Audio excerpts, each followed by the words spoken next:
Hi guys, this is Sajan Kumar and you are watching YouTube channel Samajh Aaya Kya? In this video we have discussed about the Indian Army written examination.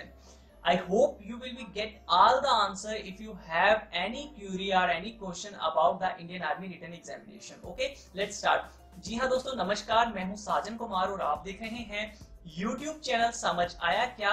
आज की इस video में हम बात करने वाले हैं Indian army के रिटन एग्जामिनेशन के लिए कि उसमें कितना टाइम पीरियड आपको दिया जाता है, कौन से सब्जेक्ट चुने जाते हैं जिसमें से क्वेश्चंस जो हैं वो आपको पूछे जाते हैं और किन पोस्टों के लिए रिटन एग्जामिनेशन होता है और कितने मार्क्स का होता है।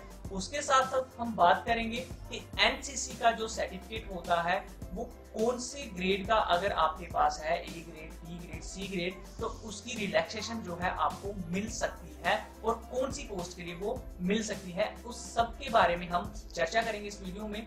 बने रहिए मेरे साथ, कंप्लीट वीडियो को देखिए। आई होप आपका कोई भी डाउट नहीं रहेगा। तो जिन लोगों को पता है तो बहुत अच्छी बात है, वो दूसरों के साथ शेयर कर सकते हैं, लेकिन जिनको नहीं पता वो कंप्लीट वीडियो देखिए, आपकी बहुत फायदेमंद होने वाली है। दोस्तों आपको बता दूं, जो इंडियन आर्मी का रिटन एग्जामिनेशन होता है उसे हम कहते हैं शॉर्ट फॉर्म में CEE, मतलब कि डबल ई, CEE। अगर मैं इसे फुल फॉर्म में कहूं तो कह सकते हैं आप कॉमन एंट्रेंस एग्जामिनेशन। ये दो हिस्सों में डिवाइड होता है। आपको बता दूं, मतलब 2 टाइप्स का है। एक पेपर 1 जिसे हम कहते हैं, दूसरा होता है पेपर 2। जो पेपर 1 होता है वो हर एक इंसान को देना पड़ता है अगर वो इंडियन आर्मी ज्वाइन करना चाहता है। तो जो पेपर 2 होता है वो कंपलसरी होता है, कंपलसरी नहीं होता है, अलग अलग पोस्ट के लिए होता है और अलग पोस्ट के हिसाब से उसका जो सिलेबस है वो चुना जाता है सब्जेक्ट के हिसाब से। चलिए मैं आपको बताता हूँ, जो पेपर 1 होता है उसमें आपको 100 मार्क्स के क्वेश्चन पूछे जाते हैं, जिसमें आपको जो है 32 मार्क्स जो है स्कोर करने होते हैं, 32 मार्क्स लेने होते हैं उस एग्जाम को पास करने के लिए। टोटल टाइम पीरियड आपको दिया जाता है 60 मिनट का।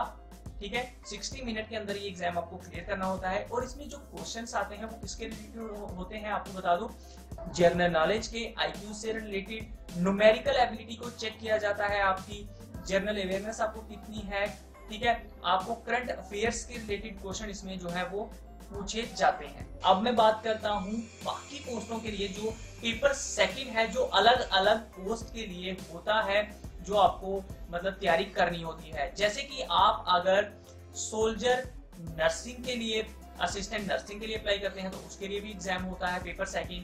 सोल्जर टेक्निकल के लिए अगर अप्लाई करेंगे तो उसका अलग एग्जाम होगा। सोल्जर जनरल ड्यूटी के लिए करेंगे तो उसका अलग से एग्जाम होगा।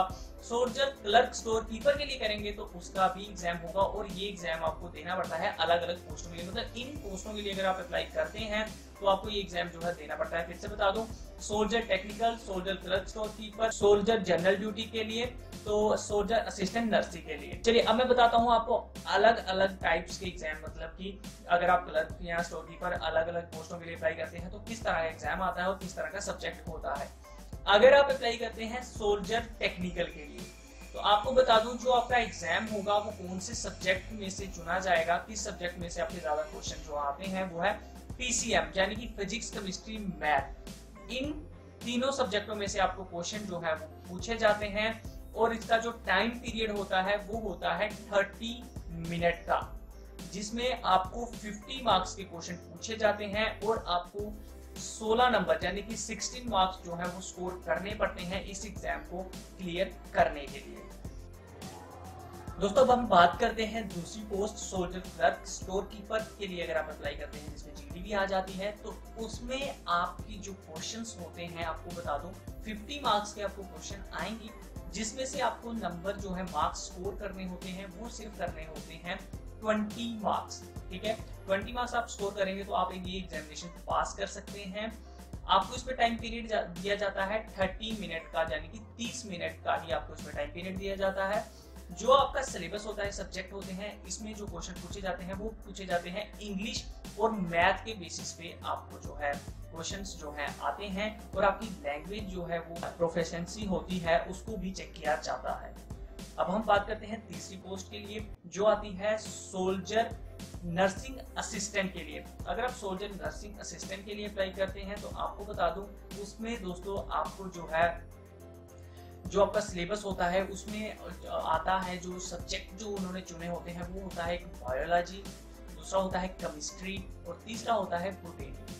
ठीक है, BOTANY, पोस्ट प्राइमरी कम्युनिकेशन जो है वो अलग हो बोलने का, तो याद रखिएगा बोटेनी। तो इन तीनों सब्जेक्टों में से क्वेश्चंस जो है आपको पूछे जाते हैं और 30 मिनट का आपको टाइम दिया जाता है।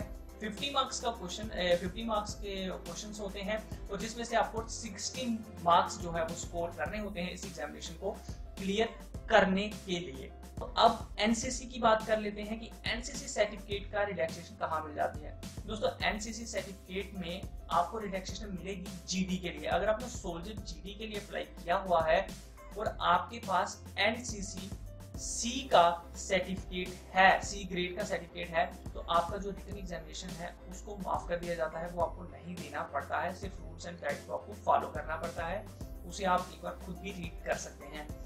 तो आई होप गाइस आपको वीडियो अच्छी लगी होगी। आप शेयर करना, लाइक करना बिल्कुल भी मत भूलिएगा। मैं इसी तरह के कुछ न्यू अपडेट्स लाता रहूंगा आने वाले टाइम में भी, इससे भी कुछ अच्छे। तो सब्सक्राइब कर लीजिए चैनल को। फिर मिलेंगे आपसे इसी कुछ ऐसे ही कुछ न्यू अपडेट के साथ। तब तक के लिए अपना ख्याल रखिएगा। समझ आया क्या?